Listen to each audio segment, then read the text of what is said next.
Welcome to the way of success. আজকে তোমাদের সামনে নিয়ে এসেছি জিএস মক টেস্টের পার্ট 4 ভিডিও।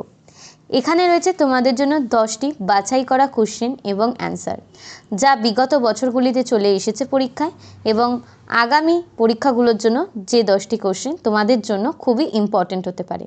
চলো দেখে নেওয়া যাক আজকের বেস্ট 10টি কোশ্চেন ও তার answer. First question, which of the following correctly describes Agni? Option A, a fighter plane. Option B, a versatile tank. Option C, a long range missile. Option D, a long range gun. আমাদের কাছে জানতে চেয়েছে এই অগ্নি আসলে কি। এর right option হচ্ছে option C. Agni is a family of medium to intercontinental range ballistic missile developed by India. অর্থাৎ এটা হলো একটি অ্যান্টি ব্যালিস্টিক মিসাইল যেটা ইন্ডিয়া তৈরি করেছে। Agni missiles developed in a series as Agni 1 to Agni 6 by DRDO. It is long range missile developed under integrated guided missile development programme. অর্থাৎ এই অগ্নি মিসাইলটা তৈরি করা হয়েছে ডিআরডিওর মাধ্যমে এবং এর 1 থেকে 6 অবধি সিরিজ, এই 6টা সিরিজই ডিআরডিও তৈরি করেছে। এটা একটা লং রেঞ্জের অ্যান্টি ব্যালিস্টিক মিসাইল। পরবর্তী question, where is the satellite launching centre of India located? ইন্ডিয়ার স্যাটেলাইট লঞ্চিং সেন্টার কোনটা? Ahmedabad, Hassan, Sriharikota or Thumba? Option C is right answer. Sriharikota is a barrier island of coast of southern state of Andhra Pradesh in India. Sriharikota হচ্ছে আমাদের একমাত্র centre যেখান থেকে satellite launch করা হয়ে থাকে এবং সেটা আমাদের ভারতের অন্ধ্রপ্রদেশে। It houses India only satellite launch centre in the Satish Dhawan space centre and is used by the Indian space research organisation to launch satellite using multi stage rocket such as the polar satellite launch vehicle and geosynchronized satellite launch vehicle. Originally called Sriharikota High Altitude Range and then Sriharikota launching range, the center was renamed in 2002 after the death ISRO's former chairman Satish Chandra Dhawan. অর্থাৎ সতীশ চন্দ্র ধাওয়ানের মৃত্যুর পরে 2002 পরে এর নাম পরিবর্তিত করা হয়েছিল। তোমরা এই কোশ্চেনটা সম্পর্কে যাবতীয় ইনফরমেশন তোমরা এক্সপ্লেনেশনে পেয়ে যাবে।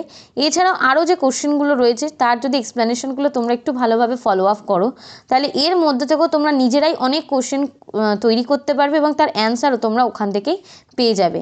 তাই অবশ্যই এক্সপ্লেনেশনগুলোকে কিন্তু কোশ্চেন এবং তার অপশানসের সাথে সাথে ভালো করে দেখতে হবে।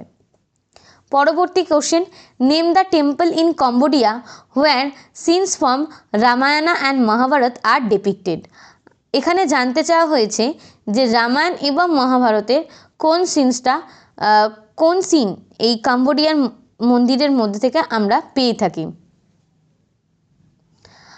বড়বুদুর, option B Kailasanath, option C Angkor Wat, option D Brihadeeswara. Option C হচ্ছে right answer. The Angkor temple যেটা কম্বোডিয়াতে have scenes from Ramayana and Mahabharata. অর্থাৎ এখানে রামায়ণ ও মহাভারতের কিছু সিন এই মন্দিরে আমরা লক্ষ্য করতে পারি, মন্দিরে যে ভাস্কর্য শিল্প রয়েছে সেখানে। এটা একটা ইউনেস্কো হেরিটেজ সাইট এবং এই মন্দিরটা ভগবান বিষ্ণুকে উৎসর্গ করা হয়েছে। Santhara is a religious ritual from dash community. Option A Sikh, option B Jain, option C Jews, option D Buddhist. এর রাইট অ্যান্সার হচ্ছে option B. Santhara is a religious ritual of Shvetambara Jain. Santhara means the fast into death. It is also known as Samadhi Marana Emperor Chandragupta Maurya died of Santhara. অর্থাৎ এখানে এই সান্থারা কাদের religious ritual?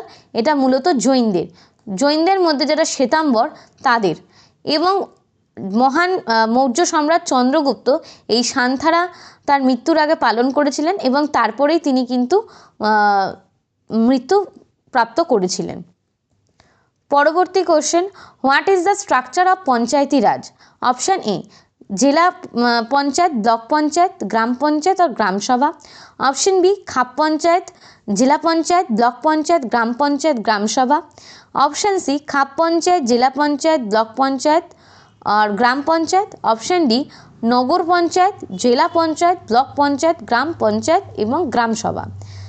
अर्थात पंचायती राज जे रयेछे सेई पंचायती राजटा आदते কীরকম পঞ্চায়েতি রাজ, অর্থাৎ এর মধ্যে কী রয়েছে, কী পার্ট রয়েছে সেটা আমাদেরকে জানতে চেয়েছে, স্ট্রাকচারটা জানতে চেয়েছে। অপশন এ, আমরা জানি আমাদের পঞ্চায়েতি রাজ হচ্ছে ত্রিস্তরীয়, 3 টায়ার। এখানে এক্সপ্লেনেশনে সেটাই বলা হয়েছে। Through the 3 tier structure of panchayats India provided for democratic decentralisation and grassroot democracy. 3 tier includes Jila Panchayat at district level, Block Panchayat at Panchayat Samiti at block or intermediate level, and Gram Panchayat at village level. Though Gram Sabha is not a tier of Panchayati Raj system, at village level it works as foundation stone of whole system of Panchayati Raj. It works as recommending body only. এখানে বলা হয়েছে জেলা পঞ্চায়েত, জেলার ক্ষেত্রে জেলা পঞ্চায়েত কাজ করে এবং ব্লকের ক্ষেত্রে হচ্ছে পঞ্চায়েত সমিতি, এছাড়া গ্রাম পঞ্চায়েত ভিলেজ লেভেলে অর্থাৎ গ্রাম স্তরে কাজ করে। কিন্তু এখানে যে গ্রাম সভার কথা বলা হয়েছে, গ্রাম সভা কোনোভাবেই পঞ্চায়েতি রাজের যে 3 টায়ার সিস্টেম তার সাথে ইনক্লুডেড নয়। তবে গ্রামের ক্ষেত্রে ভিলেজ লেভেলে পঞ্চায়েতি রাজের ক্ষেত্রে গ্রাম সভা একটা ভীষণ ভাইটাল রোল প্লে করে। এই মূলত গ্রামের মানুষদের যে দাবি দেওয়া, যা অভাব অভিযোগ সেটা কিন্তু গ্রাম সভার মাধ্যমেই কিন্তু উঠে আসে।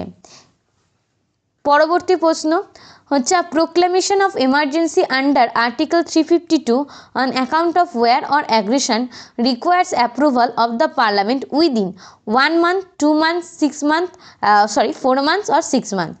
অর্থাৎ জানতে চাওয়া হয়েছে আর্টিকেল 352 যে রাষ্ট্রপতি জারি করে থাকে ওয়ার বা অ্যাগ্রেশনের ক্ষেত্রে, সেটা পার্লামেন্ট কত দিনের মধ্যে অনুমোদন করে থাকে। রাইট অ্যান্সার হচ্ছে option A, proclamation of imposition of national emergency by president should laid before both the houses of parliament and must be approved by them within 1 month after the proclamation is made। অর্থাৎ একবার proclamation হয়ে গেলে national emergency কিন্তু যত শীঘ্রই সম্ভব কিন্তু জারি করে দেওয়া হয় এবং সেটা করা হয় 1 মাসের মধ্যে। It is enforce for 6 months from the death of the approval of parliament. অর্থাৎ এটা স্থায়ী হয় 6 মাস পর্যন্ত, যবে থেকে পার্লামেন্ট অ্যাপ্রুভ দেয় তার থেকে 6 মাস পর্যন্ত এটা কিন্তু ন্যাশনাল এমার্জেন্সি কিন্তু স্থায়ী হতে পারে। পরের question, which of the following organism are considered to be both living and non living? Option A bacteria, option B fungi, option C algae, option D virus. এর মধ্যে আমাদের কাছে জানতে চেয়েছে যে কোনটা লিভিং এবং নন লিভিং অর্গানিজমের মধ্যে পড়ে, এর মধ্যে কোন অপশানটা? অপশান ডি হচ্ছে right answer. Virus are the micro organism which are considered as both living and non living, so we called virus as connective link between living and non living organisms. পরবর্তী question, red rot is a disease caused by which of the following plant? অর্থাৎ আমাদের কাছে এখানে জানতে চেয়েছে যে red রট যে একটা উদ্ভিদের ক্ষেত্রে যে ডিজিজ, সেটা কোন উদ্ভিদের ক্ষেত্রে বা কোন ফসলের ক্ষেত্রে দেখা যায়? Option A paddy, option B sugar cane, option C হচ্ছে মাস্টার্ড, অপশান ডি হচ্ছে হুইট। এর রাইট অ্যান্সার হচ্ছে গিয়ে অপশান বি, অর্থাৎ সুগার ক্যান মানে আখ। আখের ক্ষেত্রে এই রেড রট ডিজিজটা কিন্তু আমরা দেখতে পেয়ে থাকি। The symptoms of this disease are drooping with withering and finally yellowing of the upper leaves and wilting of the entire crown and finally dies. কি হয়, আখের যে আখ যে গাছগুলো থাকে তার সামনে যে মাথার অংশগুলো আস্তে আস্তে হলুদ হতে থাকে এবং সেগুলো খুব তাড়াতাড়ি ঠিকঠাকভাবে পরিপক্ক হওয়ার আগেই জিনিসগুলো নষ্ট হয়ে যায় এবং শেষমেশ তারা মৃত হয়ে যায়। Infection in the stem is internal and the presence of disease not visibly externally. এই যে পুরো যে রেড রট ডিজিজটা, এটা বাইরে থেকে কিন্তু দেখা যায় না, এটা পুরোটাই কিন্তু গাছের একটা ভেতরকার সমস্যা। পরবর্তী question, in terms of area which of the following Indian state has the largest forest cover? Option A Arunachal Pradesh, option B Chhattisgarh, option C Madhya Pradesh, option D Odisha. সবথেকে হাইয়েস্ট ফরেস্ট কোথায় রয়েছে, ফরেস্ট কভার কোথায় রয়েছে? এর রাইট অ্যান্সার হচ্ছে option C. Forest cover of Madhya Pradesh is 77,522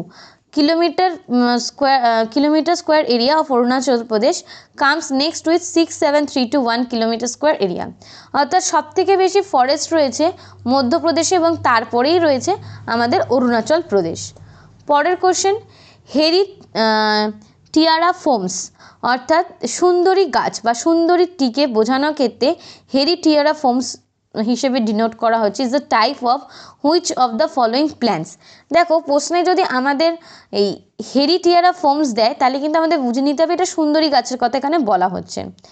অপশানগুলো দেখে নিই, tidal force, Throne force, mountain force or তৈগা forest.